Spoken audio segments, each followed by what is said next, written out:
Very short, went by very quickly. It was a bit more of a boring summer. I had a really exciting summer last year. I went to San Diego last year. This year I stayed home for the most part. Yeah. I ended up taking 4 units of graduate level work to move myself up my pay scale so that I'm making a little more money this year. And I used those 4 units to completely reorganize all my curriculum and plan out my lessons and just be a teacher for most of summer. And then I spent some of summer just hanging around with a lot of friends in town, spending some time with some family, and just really catching up on those connections. We took a couple trips out of town. We went to Point Lobos last weekend, just hiked around, spent some time in nature, which was really nice just to kind of relax and get ready for kids are coming. Got to get ready for that. But most of the summer was spent, in a sense, working at home. Yeah, there was some breathing room for sure. First couple weeks after school was out, it was PJs, cereal bowl on the couch. I mean, just there's no other way to dress it. There's no way to like even avoid that. It really was. It's complete decompression. Yeah. I'm gonna watch Netflix. I'm gonna play video games. I'm just going to do nothing on purpose. Right. And lots of sleeping in, catching up on my sleep.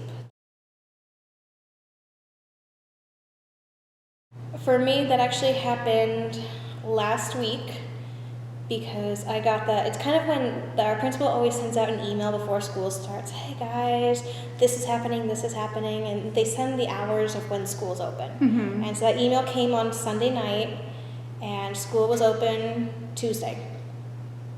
All right, let's go. Let's get started. Because I knew I wanted to redo my whole classrooms this year, so I figured I would spend the extra time doing it. And so it's been like the first day, Tuesday. I didn't come in at 7:30 a.m. sharp. That didn't happen. It was more like 9:30, and then I kept kicking it back from there. I came in here today at about 8:30, so very slowly working our way back to what's the correct schedule to be on. So this class is Engineering, Design, and Robotics. It's a part of a larger initiative, Project Lead the Way, national organization. It's been implemented very heavily on the East Coast, and it's slowly trickled its way to the West Coast. Our school, Gaston here, was the first middle school to take up the curriculum. I start with really simple stuff. We talk about what an engineer is and what they do. Most of our students don't have any idea. It's not as wide of an option of a career, like say, a doctor or a lawyer or a fireman, right? It's kind of like an engineer, what's that? So we spend some time on that, and then we get into the design process, which is a lot like your scientific method that you hammer in at this level too.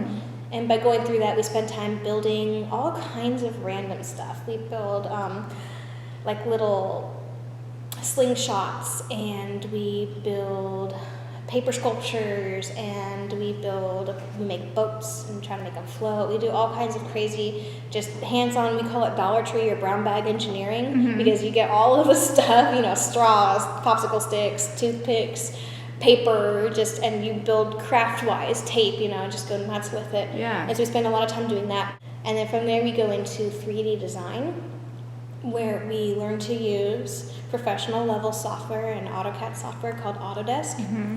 And they have to build 3D models of all kinds of things. After that, we go into the robotics, and we use VEX kits, not Lego robotics. Most of the middle schools have Lego robotics. VEX kits are the same stuff is used at Edison, so that's really nice here because they get familiar with the kit, the tools, the materials, and how they work together. And so when they go to Edison, and if they continue that pathway, they're already familiar with it and they're comfortable with using it.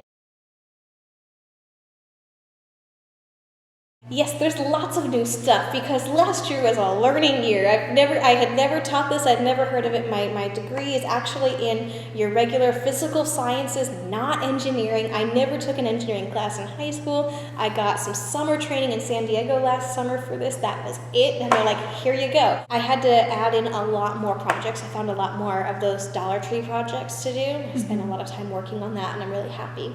I also shortened that information unit down so that we jump into 3D design sooner. And I have lots of really cool little projects for us to do. 3D design gets very close to around Christmas time. So they may be making Christmas ornaments to take home as just practice before we get into the bigger projects like building a playground, making a car, all those things. The night before, I have those jitters, just like you did, the night before your first day of 7th grade, the night before your first day of high school. Those same school jitters. I spend a lot of time into what am I going to wear? How is my hair going to look? I will be painting my fingernails, which is something I do like twice a year. But it's one of those times when I do that extra stuff. I want to look nice for my kids. I'm excited. I'm very nervous. This year's a little bit better because I do know some of the kids. I already the second my rosters were up, I was looking at them because I'm just that teacher. Then they came up August 1st and I was like, who do I got? Right? I'm going through it. So I have a lot of kids that I had last year, which is great. So I'm going to see some familiar faces. Girls go shopping for clothes together. I have a teacher friend, female, and we go back to school shopping together, and the amount of money we spend is scary. One trip to Dollar Tree, I spent $70. Oh my God. $70 at Dollar Tree, okay? Just to give you an idea of what happens here. I mean, I have stuff from last year, I have stuff from the year before, and I still find a way to spend all this money on back to school.